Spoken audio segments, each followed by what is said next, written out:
Hey guys, Stephanie with AmericanMuscle.com here with a review of the Steeda X2 Ball Joints for 1994 to 2004 Mustangs. These ball joints are going to be ideal for lowered Mustang owners that aren't just looking for a replacement ball joint, but one that's going to help the suspension geometry and that don't mind paying extra for that benefit. You're looking at spending about $50 a piece for replacement ball joints, and this kit of 2 ball joints will cost about $40 more, but you are getting another benefit here other than just new components. The X2 ball joint has a longer shaft, and this is going to raise the spindle in relation to the ball joint pivot point.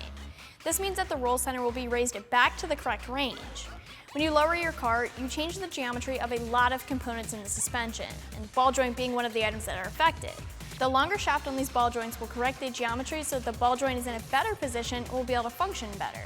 That means it'll reduce body roll and give you quicker steering response. These ball joints can really tie off a car with a set of lowering springs and other suspension mods.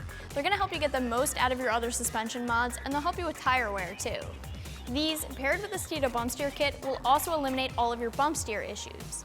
One thing to keep in mind here with these ball joints is that if you have a set of caster camber plates installed in your car and you want these ball joints, it's highly recommended to also add a bump steer kit like the Steeda or BBK kits. This is due to the geometry of the suspension, and having an adjustable tie rod end or a bump steer kit will help with the steering arm. The ball joints do come with spacers, which are used to keep the X2 ball joint at the same ride height as the stock ball joint, but just with that better roll center height thanks to the design of the X2 ball joint. The spacers are optional to use, and without them, they're going to lower the front of the car about ½ inch. If you use the spacers, they'll raise the front of the car back up ½ inch to the original height of the stock ball joint.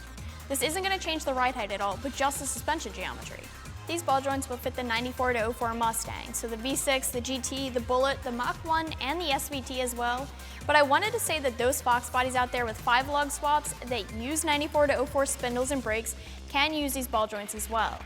They won't fit the 4 lug Fox bodies because they're going to interfere with the rotor and the control arm, but if you have a Fox that's 5 lug swapped and you're using 99 to 04 spindles and brakes, these will work for you as well. When it comes to price, you can expect to pay just below the $150 mark for these ball joints. For a normal replacement ball joint, you're looking at about $100 total for both sides, so this is about $40 more, and you're not only getting a new ball joint, but you're getting one that'll also help with the geometry of a lowered car and designed to take more abuse than the stock ball joint. As far as the install goes, you're looking at a little bit of work here, and you can expect to spend a couple of hours in the garage. It's going to be a 2 out of 3 wrenches in the difficulty meter, and you will need a few tools and some knowledge to complete the install. You're looking at needing to get the front end of the car in the air to remove the wheels and the front brakes and the end links. The spindle will need to be disconnected from the strut and ball joint, and then the old ball joints can be pressed out. If you have the right tool, you can leave the control arms on the car to press out the old ball joints and press in the new ones. If you don't, you're looking at needing to remove the control arm to do this. If you're going to use the spacers, your springs will need to be removed so you can place the spacers into place. The spacers will be installed on top of the springs. Next, you'll install the grease fitting on the bottom of the new ball joints and reassemble the suspension. As always, an alignment after the install here is a good idea. Wrapping things up here with the Steeda X2 Ball Joint kit, these ball joints are specifically designed for lowered cars. They have a longer shaft that's going to raise the spindle and give the ball joints a much better pivot point. As always, you can check them out more online right here at AmericanMuscle.com.